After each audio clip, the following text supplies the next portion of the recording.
Boom, gaga, twan, gaga. Boom, gaga, twan, gaga. Me again. Yeah, gonna break down. I'm gonna break down the Jake Paul versus Tyron Woodley fight this weekend. Why am I breaking this down? It's interesting. This is an interesting fight, regardless of, whether you like it or not. I've met both guys and I kind of have my own take on each individual. Let's start off with Tyrone Woodley, former UFC welterweight champion, Strikeforce veteran, UFC veteran, a lot of fights, fought, the who's who at the time in the welterweight division when he was champ. And yeah, all around badass. Now, Jake Paul, he came actually after my era on Disney. I was with the That's So Raven, Kim Possible, Proud Family era. That was mine. And then he came along when I wasn't watching Disney for whatever reason. So I didn't really know what show he was on, but I've always heard he's a Disney star. Actually, I'll do this thing. Hold up. Ooh, let's change history. Jake Paul did a no-looker. Oh, no-looker, first ever. I want to do this. No-hander. Ready?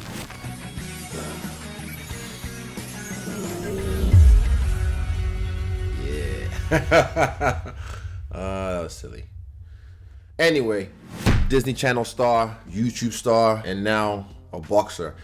I didn't really know who the Paul brothers were, so my introduction to him was when he fought Nate Robinson in LA, and I was there commentating the fight, so I had to do a lot of research, and that's when I got to know who he is on YouTube and what his history with Disney Channel is. And then I met him. This is a little story time with Stylebender. Actually, we're gonna do this thing that we used to do back in the day as kids in Nigeria. We used to do this thing before story. So, story, and the kids say story. Once upon a time. Actually, no, wait, I'll get David. David! Yeah? Just stay there. I just need you to follow suit. Ready? Story. Once upon a time. Time. Yeah, get out. So, I commentated the fight in LA, right? And then afterwards, I happened to meet a lot of people. Then I run into Snoop Dogg, and we ended up in some VIP box, empty, in Staples Center, and we started smoking weed. And that's one of those things where you just tick off the bucket list, I guess. Because everyone wants to smoke weed with Snoop Dogg. Who doesn't? Obviously, I'm baked. I'm super high. And I get on the shuttle back to the hotel. And I didn't realize this, but as I step out of the hotel, there's all these cameras there. I'm like, oh, fuck. And I'm lit. Not crazy baked or super high or anything, but also of the experience. Because hell, I just watched Mike Tyson fight Roy Jones. Oh! Live. I was there. I watched it with my own eyes. I'm still peeking off that whole experience. And I'm high from smoking weed with Snoop Dogg. Yeah, I'm still kind of spaced out. Even if you watch the video back, you see I'm just lucid, I'm present and anything. But in my mind, I'm just what the fuck? I just smoked weed with Snoop Dogg. I just watched Mike Tyson fight. I just watched Roy Jones fight. What the fuck? Yeah, but in the outside, I'm just cool, calm, collected, and I'm answering all these questions, and I'm just doing my thing, hey, presidential shit. A nice tuxedo, by the way, cultured by Ugo Mozzi, my guy. And then Jake Paul rolls up. It's Izzy! What's up, my man? He's got his own camera crew and all that kind of stuff, and I'm just oh, that's a lot of energy, because he came with a lot of energy, because he's hyped from knocking out Nate. And I go back to my room, I'm just I need to breathe.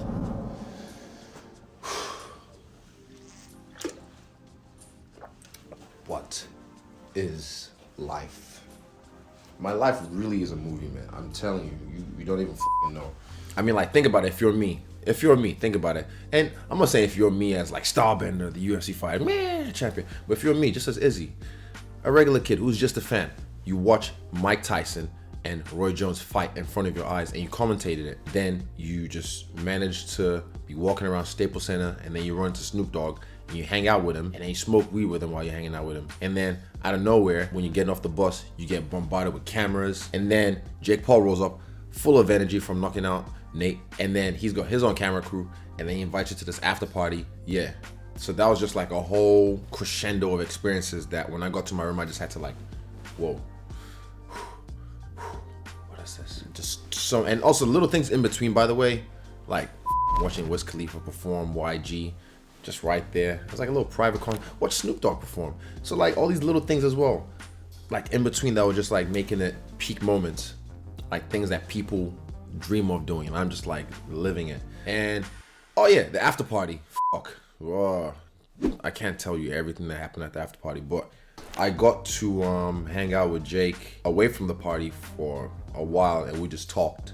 Like no cameras, no nothing. Like, so you know, it's real shit. And I can tell you one thing, he's crazy.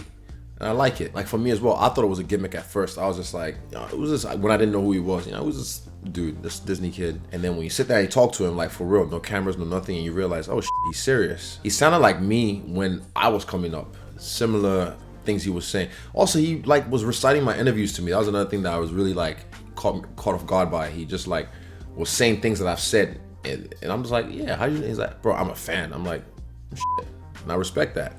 And he wasn't scared to show love. He was just being real. So when he spoke to me about his passion for boxing and all of what he wanted to do with boxing, I was just like, man, he's crazy. And I like it. That's the ones. They're crazy enough to do it. And as well, he's just starting out in boxing, so you know he's kind of climbing faster than most anyone who's starting boxing. And it's not kind of, he is, not just because of his superstardom already before boxing, but just because of the money that he has and also the access that he has. So 3-0, his first fight fought another YouTuber, easy win for him. Second fight, Nate, you know, a guy who's athletic but has zero boxing experience. That was a nice little setup for him. And then he's like, okay, let me fight a fighter next. Then he fights Ben Askren, who's Tyrone Woodley's teammate, Team Woodley. He fights him and knocks him out as well, which was fairly to be expected because Ben Askren is a wrestler and has zero boxing. Now he's fighting a guy in his fourth boxing fight who does know how to strike, but I don't believe what they're saying in the ads when they're saying he's an expert striker. He's not. Yeah, so Tyrone Woodley is like the first, I guess, real step up in competition. It's a big step up in competition that Jake Paul's had, but it's his first real step up in competition. So yeah, don't let the O's on that side of the bracket, the blue side, fool you. Just because he has 0 fights, 0 wins, 0 KOs, doesn't mean shit, because the motherfucking fight. Can he really do it? How is he gonna do it? I'll tell you how. If Jake Paul's gonna win, what he should do is, like I said, he's crazy. He's already kind of been playing little games with Woodley along the way, which is fun to watch. See, like a troll, he's trolling him. Like he can already play off that a little bit if he knows how to. It's easy to do it outside the ring, but then when you're in the fight, it takes a skillful personality to be able to like play off the investments when you've already like planted houses in someone's head.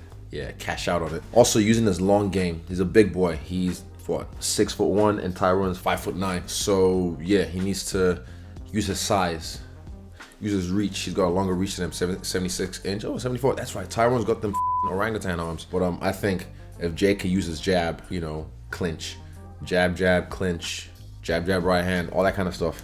Use his size, lean on him. When you push his head down, lean on him. I used to like to do that to shorter guys. Just put my head, like almost like a front headlock. You just put them down, like not a snap down, but you put their head under your armpit and you just lean on them when you get into those exchanges. And then the ref comes in, break. But in boxing, when I used to box, I used to do that on guys and force them to carry your weight, especially without their legs, when their back's hunched over. Yeah, if you do that to someone, it's like, it's just doing squats for ages or deadlifts. Like eventually they get tired, their legs get tired. Yeah, do that for the first few rounds. Cause I think it's 8 rounds, 8 3-minute rounds. That'll pay dividends later on. And then you'll find the shots in there within the first few exchanges, if you will. All right, now I'll move on to Tyrone Woodley. Anyway, former champ in the UFC, Tyrone Woodley. He's fought a lot of killers, man, a lot of killers. So I don't think he's gonna be phased by Jake Paul. But in saying that, you have to respect him when you get in the ring. I was gonna say cage. When you get in the ring, you have to respect him, because if you go in there with that same attitude, I'm not phased by this kid. Nah, I think you should be phased by him. You should go in there and be worried, because that'll keep you sharp, that'll keep you honest, and you have to treat him just like everyone else. So if you go in there and just treat him like a little kid, man, you're gonna get your ass whooped by a little kid. So yeah, he can't underestimate Jake, because Yeah, he's crazy. I've been said that. If I mention he's crazy, he's f***ing crazy. Tyrone, for this fight, he can also use his jab. He can use his jab, but I say feints as well. You use the jab, use the stutter step to get inside. It's the what game? I know. There's game plans, but I just don't trust the striking. I don't trust the striking enough. Like all Jake has to worry about is one thing. You know what it is. It's just right there. It's what Tyrone likes to use to throw. It's that overhand right, catches everyone with. So when you only have one weapon that guy has to worry about, and you don't have your wrestling, your leg kicking ability, yeah, you only have boxing. And when you box, you're pretty good with one weapon. Tyrone has to mix it up and not just throw the right hand, throw the hook, throw uppercuts, make it crazy, make it dirty. Do that from the get-go, disrupt his rhythm, because that's how you're gonna give him problems. Give the problem child problems.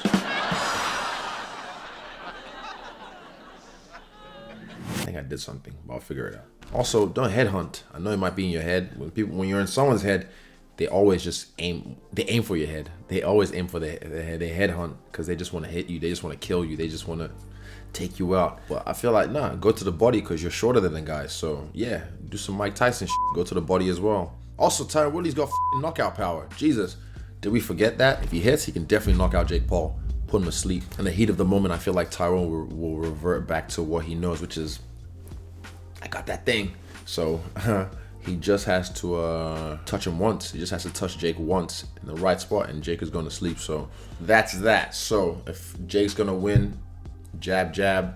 You know how to use the jab feints. Jab, jab, hold. Go to the body as well with the right hand. Jab, jab, hold to the later rounds. And then along the way, you'll find the shots that put him away. If Tyrone's going to win, he has to, same thing, feints, the punching range, and hit him in the body as well, not just the head, because you don't headhunt. Hit him in the body, make him guess, so he doesn't know where you go to the body, to the head, and you can put that thing on him. So, okay, bye.